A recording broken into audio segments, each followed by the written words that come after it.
সবাইকে আসসালামু আলাইকুম। রিয়াজ কিচেন থেকে আবারও হাজির হয়ে গেলাম নতুন আরও একটি রেসিপি নিয়ে। একটা সময় ছিল যখন মানুষের ঘরে ঘরে ফ্রিজ ছিল না, তো সেই সময় মাংসটাকে জাল দিয়ে কিভাবে সংরক্ষণ করতো সেটি আজকে আপনাদের সাথে শেয়ার করব। সবার ঘরে ঘরে যেহেতু এখন ফ্রিজ আছে, তো সেই কারণে এভাবে কিন্তু মাংসগুলোকে সংরক্ষণ করে রাখা হয় না, আর সেই কারণে এই মাংসের স্বাদ কিন্তু অনেকেরই অজানা। তো মাংস আমরা যদি বেশি করে জাল নাও দিয়ে থাকি, অল্প পরিমাণে কিন্তু এভাবে এই মজাদার রান্নাটি করতে পারি। এই মাংসগুলো খেতে আসলে অত্যন্ত মজাদার। যে প্রসেসে এটা রান্না করা হয় এবং মাংসটাকে কয়েকদিন পর্যন্ত জাল দিয়ে এটাকে সংরক্ষণ করার জন্য রাখা হয়, তো মাংসটা কিন্তু অটোমেটিক অনেক মজাদার হয়ে যায়। মাংসতে তেমন একটা মশলা ব্যবহার করা হয় না, তারপরেও আপনারা একবার যদি তৈরি করে খান তাহলে আপনারা নিজেই বুঝতে পারবেন যে মাংসের স্বাদ কতটা। আমি ছোট থাকতে আমার দাদিকে দেখেছি বেশ পরিমাণে মাংস এভাবে জাল দিয়ে সংরক্ষণ করে রাখতো। তবে আমি আজকে বেশি মাংস সংরক্ষণ করার জন্য জাল দেব না, মাংসের টেস্টটা যেন আমি পাই, সেই মজাটা পাই, সেজন্যই কিন্তু আমি আজকে কম পরিমাণে মাংস দিয়ে এই রান্নাটি করে দেখাবো। আশা করছি আপনাদের কাছে ভীষণ ভালো লাগবে, আর অবশ্যই চেষ্টা করবেন। আমি আশা করছি নিরাশ হবেন না, মাংসটা খেয়ে আপনারা অনেক মজা পাবেন। আবার এই মাংস দিয়ে কিন্তু অনেক কিছুই করা যায়, সেটাও আপনাদের সাথে আমি শেয়ার করব। আমি এখানে একটি ফ্রাই প্যান নিয়ে এখানে 1 কেজি পরিমাণে মাংস নিয়েছি, আর সাথে নিয়েছি কিছুটা ফ্যাট। আপনাকে অবশ্যই কিন্তু এই মাংসতে চর্বি ব্যবহার করতে হবে, তাহলে কিন্তু আপনি মাংসের আসল টেস্টটা পেয়ে যাবেন। এরকম আপনি সলিড চর্বিগুলো যদি ব্যবহার করেন, এতে কিন্তু কোনো প্রকার গন্ধ আসে না। আর এই মাংসগুলো কিন্তু একটু সলিড চাকা দেখে নিতে হবে, আর একটু সাইজে বড় থাকতে হবে, তাহলে মাংসটা রান্না পরে কিন্তু খুবই সুন্দর হবে বা খেতেও কিন্তু ভালো লাগবে। আর এই মাংসগুলো বেশিরভাগই রানের মাংস নেওয়া হয়। তো আমি চর্বিগুলো দিয়ে দিচ্ছি, চর্বিগুলো কিন্তু গলে তেল হয়ে যাবে। এখন এখানে 2টি তেজপাতা দিয়ে দিলাম, আর 1 চা চামচের মতো লবণ দিয়ে দিচ্ছি। লবণটা একটু কমিয়ে দিতে হবে। 3 টুকরা দারচিনি দিলাম এবং 4-5টির মতো লং এবং 4টির মতো দিয়ে দিলাম এলাচি মুখটা ফাটিয়ে দিতে হবে। এবং 1/2 চা চামচের মতো দিয়ে দিলাম গরম মশলা গুঁড়া এবং 1 চা চামচের মতো দিলাম আদা রসুন বাটা। আর 3 টেবিল চামচের মতো হবে আমি সয়াবিন তেল দিয়ে দিচ্ছি। এর থেকে বেশি দিব না, কারণ আমি এখানে যেহেতু ফ্যাট ব্যবহার করেছি, এগুলি থেকে কিন্তু বেশ পরিমাণে এগুলি গলে তেল বের হয়ে যাবে। তো মাংসগুলোকে এখন খুবই সুন্দরভাবে মাখিয়ে নিতে হবে।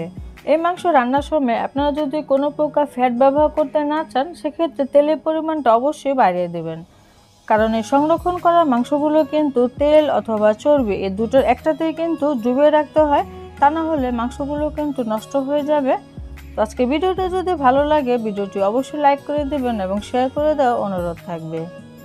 তো খুব ভালো করে মাখিয়ে নিয়ে এখানে আমি হাতটা ধুয়ে 2 কাপের মতো পানি দিয়ে দিলাম। তবে আপনাদের ক্ষেত্রে যদি মাংস 5 কেজি বা 10 কেজি বেশি পরিমাণে হয়, সেক্ষেত্রে আর পানিটা দেওয়ার দরকার নেই, কারণ বেশি পরিমাণে মাংস রান্না করলে কিন্তু মাংস থেকে যে পানি উঠে সেটাতেই মাংস সেদ্ধ হয়ে যায়।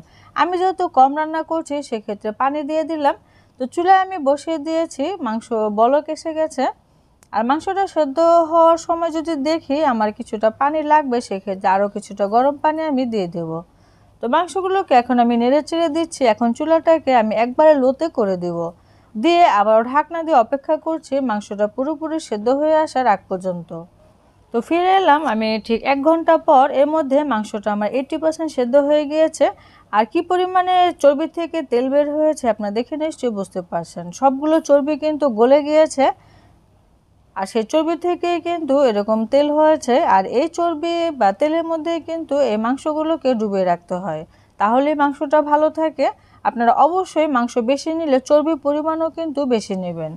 প্রথম দিনে রান্না কিন্তু আমার শেষ। এখন আমি চুলাটাকে বন্ধ করে দিব, আর এভাবে ঢাকনাটাকে অর্ধেকটা করে ঢেকে দিব। পুরোপুরি ঢাকা যাবে না, তা না হলে ঢাকনা থেকে পানি মাংসতে পড়ে মাংস নষ্ট হয়ে যাবে। তো আমি ফিরে এলাম তৃতীয় দিন। আমি দ্বিতীয় দিন কিন্তু মাংসগুলোকে আবারও 15 থেকে 20 মিনিটের মতো চুলা জালটাকে একবারে লোতে রেখে জাল দিয়ে নিয়েছিলাম। তো দ্বিতীয় দিন আমি আর দেখাইনি, আমি তৃতীয় দিন এসেছি। তো তৃতীয় দিন মাংসের অবস্থাটা ঠিক এরকম। এখন আমি চুলায় বসিয়ে দিচ্ছি, আর চুলা জালটাকে একবারে লোতে রেখেই কিন্তু এই মাংসগুলোকে বসিয়ে রাখতে হয়। গরমের দিনে এই মাংসগুলোকে 2 বেলা জাল দিতে হবে, আর শীতের দিনে মাংসগুলোকে 1 বেলা জাল দিলেই কিন্তু হয়ে যাবে। আমি প্রথম দিন আর দ্বিতীয় দিন জাল দিয়ে কিন্তু এমনি বাইরে দিয়ে রেখে দিয়েছিলাম, ফ্রিজে রাখার কোনো দরকার পড়েনি। আর এভাবে করে আপনারা প্রতিদিন 1 সপ্তাহ জাল দিতে পারেন। তারপরে আপনারা 3 দিন 4 দিন পরে পরেও জাল দিয়ে সংরক্ষণ করতে পারেন। আর ঠিক এভাবে করে আপনারা মাস জুড়ে এই মাংসগুলোকে সংরক্ষণ করতে পারবেন। মাংসগুলোকে আমি প্রায় 80%-এরও বেশি হবে রান্না করে নিয়েছিলাম। এখানে কোনো প্রকার কিন্তু পানি ছিল না যে নষ্ট হয়ে যাবে।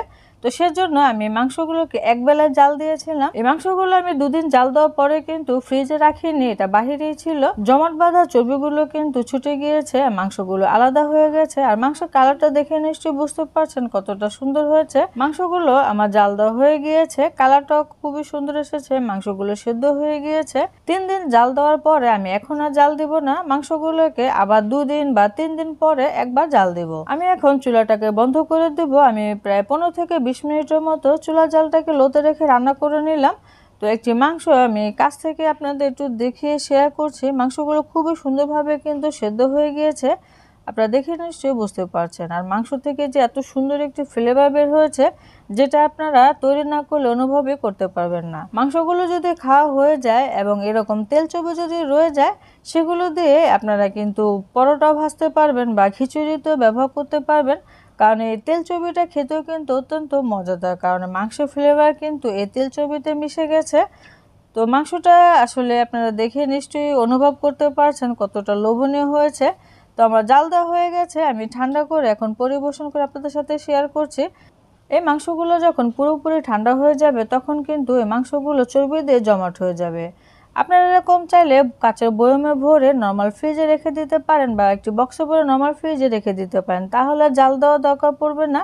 আর যেটাতেই রাখেন অবশ্যই খেয়াল রাখবেন যে তেল বা চর্বিতে মাংসগুলো ডুবে আছে কিনা।